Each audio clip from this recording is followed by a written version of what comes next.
എല്ലാവർക്കും നമസ്കാരം. NHMൻ്റെ ഒരു റിക്രൂട്ട്മെൻറ്റ് നോട്ടീസ് വന്നു. അതിൽ സ്പെഷ്യലിസ്റ്റ് ഡോക്ടേഴ്സിനാണ് നോക്കുന്നത്. ഡെർമറ്റോളജി, സൈക്യാട്രി, ഒപ്ത, അനസ്തേഷ്യ, ഗൈനക്ക്, പീഡിയാട്രിക്സിലാണ് നോക്കുന്നത്. അപ്പം 28/5 ആണ് 2025 ലാസ്റ്റ് ഡേറ്റ് ആപ്ലിക്കേഷൻ്റെ.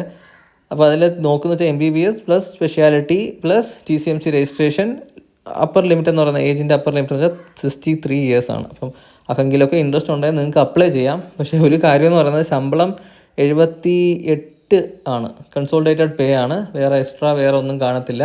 78 അതിനകത്ത് എഴുതിയേക്കുന്നത്. അപ്പോൾ എനിക്കൊന്നും പറയാനില്ല. കാരണം ഞാനിത് കാണുന്ന സമയത്ത് ഞെട്ടിപ്പോയി. കാരണം ഒരു MBBS ഡോക്ടറിന് പോലും ഇതിനേക്കാളും ശമ്പളമുള്ള സ്റ്റേറ്റുകളുണ്ട്. അപ്പോഴത്തേക്കാണ് MD കഴിഞ്ഞ ഡോക്ടേഴ്സിന് 78,000 രൂപ. അത് പിന്നെ കോൺട്രാക്ട് ബേസിലാണെന്നൊക്കെ വേണമെങ്കിൽ നമുക്ക് പറയാം. പക്ഷേ എന്നാലും ഭയങ്കര മോശമാണ്. ഈ NHMൻ്റെ കീഴിൽ തന്നെ വേറെ പല സ്റ്റേറ്റുകളിലും ഇതിനേക്കാളും നല്ല ശമ്പളത്തിൽ വർക്ക് ചെയ്യുന്ന ആൾക്കാരുണ്ട്. ഇപ്പോൾ ESIC, ഇന്ത്യയിൽ ഏറ്റവും കൂടുതൽ PG സ്റ്റുഡൻസിന് സ്റ്റൈഫിന് കൊടുക്കുന്ന ESIC ഫരീദാബാദിലാണ്. ഏകദേശം 110 130 ഇടയ്ക്കാണ് ഇപ്പോൾ കൊടുക്കുന്നത്. എക്സാക്റ്റ് എമൗണ്ട് എനിക്കറിയത്തില്ല. അത് ടാക്സ് കട്ട് അങ്ങനെ വേരിയസ് ഇഷ്യൂസ് ഉണ്ട്. അപ്പോൾ 110 പുറത്തുണ്ട് അവർക്ക് കിട്ടുന്നത്.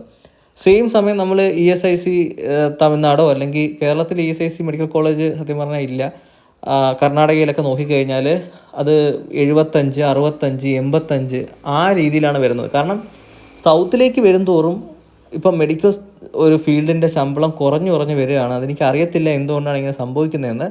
ഈ ഇടയ്ക്ക് കർണാടക അവിടുത്തെ ഡോക്ടേഴ്സിന് ശമ്പളം റിവൈസ് ചെയ്തിട്ടുണ്ട്. ഏകദേശം MBBS ഡോക്ടേഴ്സിന് 60,000, 45 കിടന്നത് 60,000 രൂപയ്ക്ക് അടുത്തും, ബാക്കി സ്പെഷ്യലിസ്റ്റിന് 10 കിടന്ന് 40 എത്തിച്ചിട്ടുണ്ട്. ഇതാണ് അവരുടെ ഗവൺമെൻറ് അവർക്ക് വേണ്ടി ചെയ്യുന്നത്. നമ്മുടെ ഗവൺമെൻറ് നമുക്ക് വേണ്ടി എന്ത് ചെയ്യുന്നു എന്നുള്ളൊരു ചോദ്യം കേരളത്തിലെ ഡോക്ടേഴ്സ് ചോദിക്കുക. ഞാൻ കേരളത്തിൽ വർക്ക് ചെയ്യാൻ ഉദ്ദേശിക്കുന്ന ഒരു വ്യക്തിയല്ല.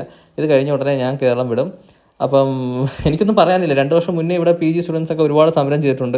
അന്ന് ഏകദേശം ഒരു 14,000 രൂപയ്ക്ക് നമ്മൾ ആബ്സെൻറ്റ് കട്ട് ചെയ്യുന്ന സമയം ഒരു ദിവസം ഒരു 1,800-ൻ്റെയൊക്കെയാണ് വരുന്നത്. അപ്പം 14,000 രൂപ കട്ട് ചെയ്തിട്ടുണ്ട് ആബ്സെൻ്റ് ആയ രീതിയിൽ. പക്ഷേ അവർ നമുക്ക് കൂട്ടി തന്നത് ഏകദേശം 1,500 രൂപയാണ്. ഇവിടുത്തെ അസോസിയേഷനും ഭയങ്കര ഹാപ്പിയാണ്, എന്തോ വലിയ കാര്യം നേടിയ കണക്ക്. ഇതാണ് അവസ്ഥ എന്ന് പറയുന്നത്. പ്രശ്നം വെച്ചാൽ അടുത്ത തലമുറയ്ക്കാണ്. ഇനി വരുന്ന തലമുറയ്ക്ക് ഇവിടെ എങ്ങനെ ജീവിക്കുമെന്നൊരു വലിയൊരു ചോദ്യമുണ്ട്. അപ്പോൾ പ്രൈവറ്റ് പ്രാക്ടീസ്, ഇല്ലീഗൽ പ്രാക്ടീസൊക്കെ അവരിലേക്ക് എത്തേണ്ടി വരുമെന്നൊരവസ്ഥയാണ് നമ്മുടെ മുന്നിലുള്ളത്. എനിക്കൊന്നും കൂടുതലൊന്നും പറയാനില്ല. ഇതാണ് അവസ്ഥ എന്ന് പറയുന്നത്. ജസ്റ്റ് കാണിച്ചെന്നേ ഉള്ളൂ. ഇത് പറഞ്ഞിട്ട് എനിക്ക് പറ്റിയ കാര്യങ്ങളൊന്നുമില്ല.